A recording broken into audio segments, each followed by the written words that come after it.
दोस्तों, आप सभी का स्वागत है हमारे YouTube चैनल पर। आज के इस वीडियो में हम अजय एकादशी के बारे में जानने वाले हैं। आखिर अजय एकादशी कब है, इसको किस तरीके से मनाएं, अजय एकादशी की संपूर्ण पूजा विधि क्या है और इसकी संपूर्ण व्रत कथा क्या है, ये सब जानना है तो वीडियो के अंत तक बने रहें।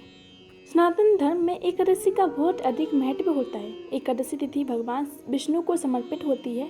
हर माह में 2 बार एकादशी पड़ती है, एक कृष्ण पक्ष में और एक शुक्ल पक्ष में। इस समय भाद्रपद मास चल रहा है। भाद्रपद मास के कृष्ण पक्ष की एकादशी 19 अगस्त को है। इस एकादशी को अजय एकादशी के नाम से जाना जाता है। अजय एकादशी के दिन भगवान विष्णु के ऋषिकेश स्वरूप की पूजा की जाती है। अजय एकादशी का व्रत करने से भगवान विष्णु की विशेष कृपा प्राप्त होती है। ऐसा कहा जाता है कि एकादशी के समान कोई और व्रत नहीं है। इस व्रत का फल व्यक्ति को मृत्यु के बाद भी मिलता है। आइए जानते हैं अजय एकादशी की व्रत की संपूर्ण पूजा विधि और आखिर क्या है अजय एकादशी की संपूर्ण व्रत कथा। सबसे पहले हम बात करेंगे एकादशी तिथि का प्रारंभ कब होगा। एकादशी तिथि का प्रारंभ होगा 18 अगस्त 2025 को 5:22 पर शाम में एकादशी तिथि का प्रारंभ होगा और एकादशी तिथि का समापन होगा 19 अगस्त 2025 को 3:32 पर। लेकिन सनातन धर्म में उदया तिथि के अनुसार कोई भी व्रत या त्योहार मनाया जाता है, इसलिए एकादशी का व्रत 19 अगस्त को मनाया जाएगा। जो भी भक्त एकादशी का व्रत करना चाहते हैं वह 19 अगस्त को व्रत कर सकते हैं। एकादशी को उपवास कर सकते हैं। एकादशी व्रत का पालन का समय होगा 20 अगस्त को सुबह 5:53 से 8:29 तक। एकादशी व्रत का पालन द्वादशी तिथि के प्रारंभ होने पर किया जाता है और द्वादशी तिथि का समाप्त होगा 1:58 पर। दोपहर के 1:58 पर द्वादशी तिथि का समापन हो जाएगा। इसलिए आपको व्रत का पालन 20 अगस्त को 5:53 से 8:29 के बीच में करना होगा। चलिए अब हम बात करते हैं एकादशी की संपूर्ण पूजा विधि। एकादशी के दिन सुबह जल्दी उठ जाएं। उठने के बाद स्नान आदि से निवृत्त हो जाएं। इसके बाद घर के मंदिर में दीप प्रज्वलित करें। भगवान विष्णु को गंगा जल से अभिषेक करें। एक छोटी चौकी पर पीला वस्त्र बिछाएं। अब इस पर लक्ष्मी नारायण की प्रतिमा स्थापित करें। भगवान विष्णु और माँ लक्ष्मी की प्रतिमा के समक्ष एक घी का दीपक प्रज्वलित करें। भगवान विष्णु को पुष्प तुलसी दल अर्पित करें। अगर संभव हो तो इस दिन व्रत भी रखें। दिन भर व्रत रखें। भगवान विष्णु की पूजा करें और श्रद्धा के अनुसार दान करें। भगवान की आरती उतारें। आरती के बाद भगवान को भोग लगाएं। इसके बाद व्रत कथा का पाठन या श्रवण करें, क्योंकि कहते हैं बिना व्रत कथा के व्रत को संपूर्ण नहीं माना जाता और व्रत का संपूर्ण फल प्राप्त नहीं होता। भगवान विष्णु को भोग लगाते समय इस बात का विशेष ध्यान रखें, भगवान को सिर्फ सात्विक चीज़ों का भोग लगाया जाता है। भगवान विष्णु के भोग में तुलसी को जरूर शामिल करें। ऐसा माना जाता है कि बिना तुलसी के भगवान विष्णु भोग ग्रहण नहीं करते। विष्णु जी की पूजा के दौरान पंचामृत में तुलसी का पत्ता डालकर अर्पित करें और सभी लोगों को प्रसाद वितरण करें। आप एकादशी के दिन भगवान विष्णु की कृपा प्राप्त करने के लिए एक खास उपाय कर सकते हैं। आप भगवान विष्णु के सहस्त्र नाम का पाठ कर सकते हैं। विष्णु जी के मंत्रों का जाप करें। दिन भर व्रत रखें और विष्णु जी का ध्यान करें। रात में भगवान विष्णु का भजन कीर्तन करते हुए जागरण करें और अगले दिन द्वादशी तिथि पर भगवान विष्णु की पूजा करें और दान पुण्य का कार्य करें। भक्तों, आप एकादशी तिथि पर ओम नमो भगवते वासुदेवाय मंत्र का अधिक से अधिक नाम जप अवश्य करें। चलिए दोस्तों, हम बात करते हैं अजय एकादशी व्रत का क्या महत्व होता है। अर्जुन ने कहा, हे पुंडरीकाक्ष, मैंने श्रवण शुक्ल एकादशी अर्थात पुत्रदा एकादशी का सविस्तार वर्णन सुना। आप कृपा करके मुझे भाद्रपद माह की कृष्ण पक्ष की एकादशी के विषय में भी बतलाइए।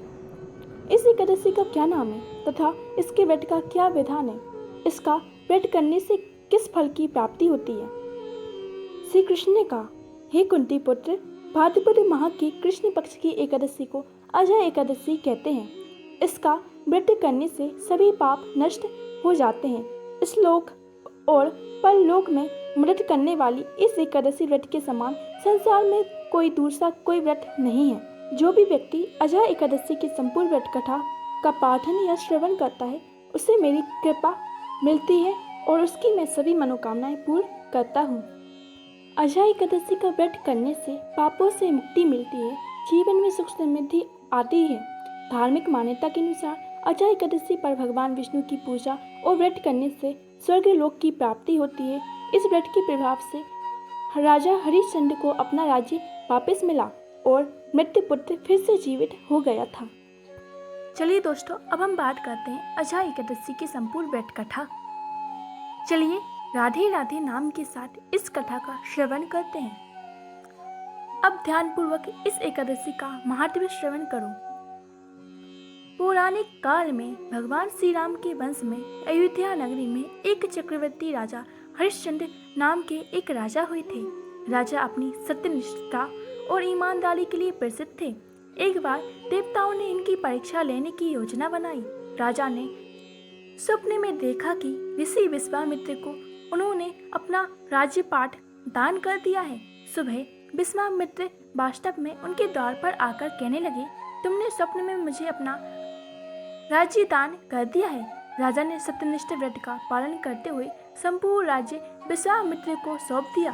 दान के लिए दक्षिणा चुकाने हेतु राजा हरिश्चंद्र को पूर्व जन्म के कर्म फल के कारण पत्नी, बेटा एवं खुद को बेचना पड़ा। हरिश्चंद्र को एक डोम ने खरीदा जो शमशान भूमि में लोगों की दाह संस्कार का काम करवाता था। स्वयं वह एक चंदार का दास बन गया। उसने उस चंदार के यहाँ कफन लेने का काम किया, किंतु उसने इस आपत्ति के काम में भी सत्य का साथ नहीं छोड़ा। जब इसी प्रकार उसे कई वर्ष बीत गए तो उसे अपने इस नीच कर्म पर बड़ा दुख हुआ और वह इससे मुक्त होने का उपाय खोजने लगा। वह सदैव इसी चिंता में रहने लगा कि मैं क्या करूं, किस प्रकार से इस नीच कर्म से मुक्ति पाऊं। एक बार की बात है, वह इसी चिंता में बैठा था कि गौतम ऋषि उसके पास पहुंचे। हरिश्चंद्र ने उन्हें प्रणाम किया और अपनी दुख भरी कथा सुनाने लगे। राजा हरिश्चंद्र की दुख भरी कथा सुनकर महर्षि गौतम भी अत्यंत दुखी हुए और उन्होंने राजा से कहा, हे राजन, भादो माह की कृष्ण पक्ष की एकादशी का नाम अजय है। तुम इस एकादशी का विधान पूर्वक व्रत करो और रात्रि को जागरण करो, इससे तुम्हारे सभी पाप नष्ट हो जाएंगे। महर्षि गौतम इतना कहकर आलोप हो गए। अजय नाम की एकादशी आने पर राजा हरिश्चंद्र ने महर्षि के कहे अनुसार विधान पूर्वक उपवास किया और रात्रि का जागरण किया। इसी व्रत के प्रभाव से राजा के सभी पाप नष्ट हो गए और उस समय स्वर्ग में नगाड़े बजने लगे, पुष्प की वर्षा होने लगी। उन्होंने अपने सामने ब्रह्मा, विष्णु, महेश तथा देवेंद्र आदि देवताओं को खड़ा पाया। उन्होंने अपने मृतक पुत्र को जीवित तथा अपनी पत्नी को राजसी वस्त्र तथा आभूषण से परिपूर्ण देखा। व्रत के प्रभाव से राजा को पुनः अपने राज्य की प्राप्ति हुई। वास्तव में एक ऋषि ने राजा की परीक्षा लेने के लिए यह सब कौतुक किया था, परंतु अजय एकादशी के व्रत के प्रभाव से ऋषि द्वारा रची गई सारी माया समाप्त हो गई और अंत समय में हरिश्चंद्र अपने परिवार सहित स्वर्गलोक को गए। हे राजन, यह सब अजय एकादशी व्रत का प्रभाव था। जो मनुष्य इस उपवास को विधान पूर्वक करते हैं तथा रात्रि में जागरण करते हैं, उनके सभी पाप नष्ट हो जाते हैं और अंत में वे स्वर्ग को प्राप्त करते हैं। इस एकादशी व्रत की कथा के श्रवण मात्र से ही अश्वमेध यज्ञ के फल की प्राप्ति हो जाती है। जय श्री हरि। दोस्तों, आप सभी को ये वीडियो कैसे लगी हमें कमेंट करके बताएं और ऐसी ही वीडियो देखने के लिए हमारे चैनल को सब्सक्राइब करना ना भूलें। राधे राधे।